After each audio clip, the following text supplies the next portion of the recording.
Coming to you live, it's the AutoHub show with Ian and Jeff. Here we go. Who said you can't teach an old dog new tricks? Hi, I'm Gail Rubenstein, the founder and CEO of a company called Retail Resilient, social selling for the car industry. And we help auto dealers, auto agencies, and vendors in the auto industry sell more cars, service more cars, and make more money using our social selling strategy. That includes TikTok, Instagram, Facebook, LinkedIn, and anything else you can think of. So if you're looking to invest thousands and make millions, we're definitely the social selling company for you. Like I said, who said you can't teach an old dog new tricks?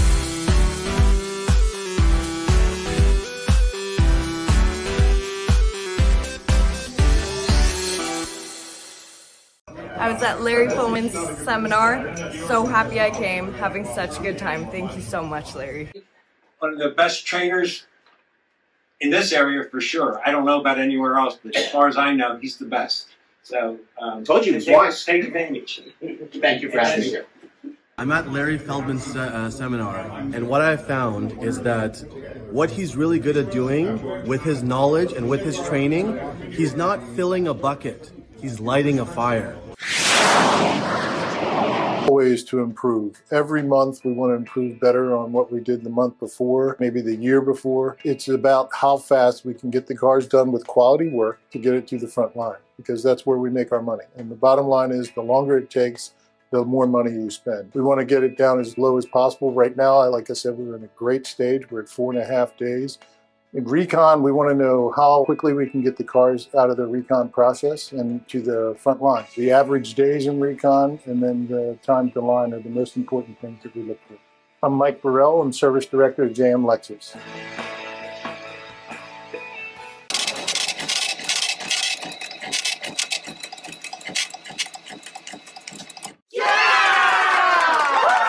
This is Ian, And this is Jeff.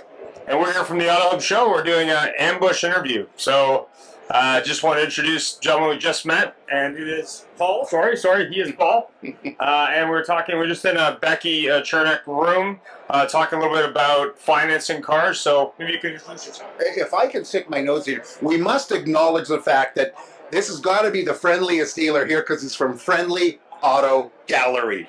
You gotta like that. So I'm Paul Nicolas. I'm just north of Atlanta, Georgia.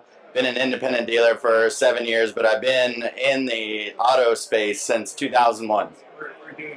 Okay, no problem. So, I heard something about being a pilot. That's kind of a big shift. So, what was the reasoning?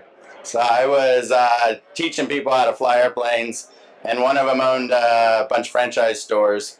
And so when 9/11 happened, he said, just come work for me and be my pilot. And so I did, and I taught him how to fly, and I was the pilot, and worked with him for 12 years in the franchise and wore every hat you could at a franchise store. So, do you teach people how to pilot cars then? I help them for sure drive them. Well, I noticed, so Becky called you out, and I think she planned it because you were too smooth and cool. But she called you out and walked up to you, and you obviously know her. And because one thing she's been talking about here is let's deal with the credit first. Let's not deal with get them all in love with the car. And of course, if you're in Georgia, that's going to be that 3500 truck with a 17-inch lift and the Alcoa wheels for 90 grand, and he makes $12 an hour. But she was saying that you kind of practice this. Tell us a little bit more about this payment first thing, or finance first. Yeah, very much, and when I was called on, it was not planned. I was just coming to support a friend, and she called me out, so that's what threw you under the bus. Yeah, that's what you get for supporting friends, right? So, but no, it's very true, and I think dealers are worried about that, but the reality is it makes a better experience for the customer, and it's better gross for the dealership, because when you do the customer interview, and I guess I back up here a little bit, but I always hire my salespeople as people. They've got to be a people person. So they don't have to have the bachelor's degree. They don't have to have all the tenure in the auto business. But it's about being a people person. And so by them getting to know them, by them asking them the questions, learning about their family, they maybe came in on the Camaro or they want a sports car, but you find out that they need you find out that they need like a family car, and so they may like it, but the wife at home knows that they need a van. So if you didn't find that out and you were selling him the Camaro, and then the deal's going to fall apart because the wife is going to say no. So it's about getting to know the customer. It's about getting to know their budget, their credit, and that way you can help them select a car that they're going to want to enjoy, they're going to like, they're not going to be disappointed in, and you're going to close more deals and make more money. You mean a Camaro doesn't fit like a family of 5?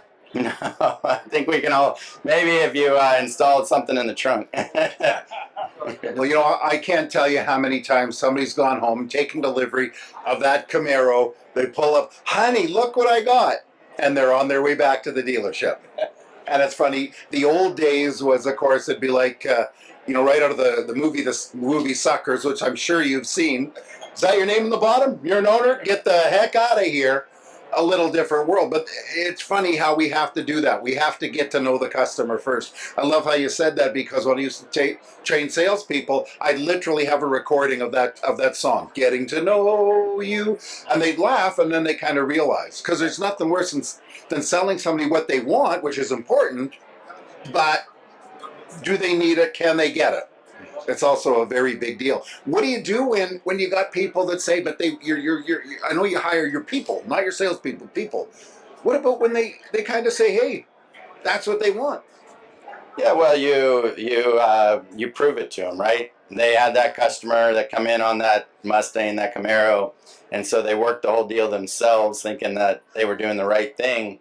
And that customer says, all right, let me think about it, because you had to take them off of that and put them onto a Taurus in order to get the deal done. And so you say, okay, why do you think they want to think about it? Well, they're disappointed they didn't get the Mustang, right? So it's one of those things where you just got to prove it to the salesperson enough that they get it. And then they see the success, and then they start to adopt it. And then they work with the customer, which keeps them from leaving you, going down the street to the person who says, yeah, we can do that for you, running them through the rigmarole. I don't know where you come from, but where we come from, they can actually roll them on the spot. Yeah. And we can plate them, and then they pull them back and say, guess what?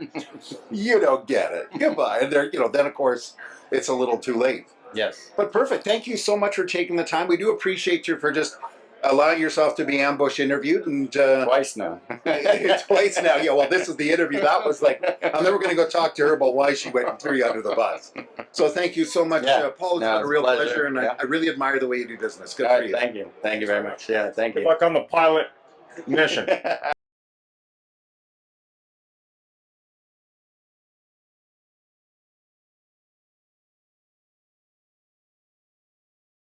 Thanks for joining us. It was a great show, and follow us anywhere you would like on your favorite podcast, on Facebook, on LinkedIn, and of course on our YouTube, or subscribe to our own channel.